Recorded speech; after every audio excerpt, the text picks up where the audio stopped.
একজন মাই বোঝে যখন সন্তান মা জন্ম দেয়, একজন মা বোঝে প্রসবের যন্ত্রণা কতই না কঠিন। যুবক, তুমি বুঝবা না, তুমি বুঝবা না, আমি বুঝবো না, মা বুঝবে কেমন যন্ত্রণা হয়েছে তোমাকে জন্ম দিতে চাইয়া। আজকে কোন মাকে তুমি বৃদ্ধ বলে গালি দাও রে যুবক? আজকে কোন বাবাকে তুমি বৃদ্ধা বলে গালি দাও?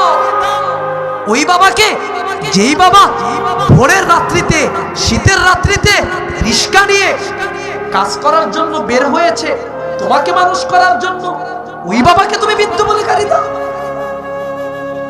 তুমি ওই মাকে গালি দাও যেই মা পরের বাড়িতে কাজ করে তোমার জন্য টাকা জোগায়া তোমাকে লেখাপড়া করিয়েছে, মানুষের মতন মানুষ বানিয়েছে, সেই মাকে তুমি গালি দাও? আহা যুবক, মা বাবার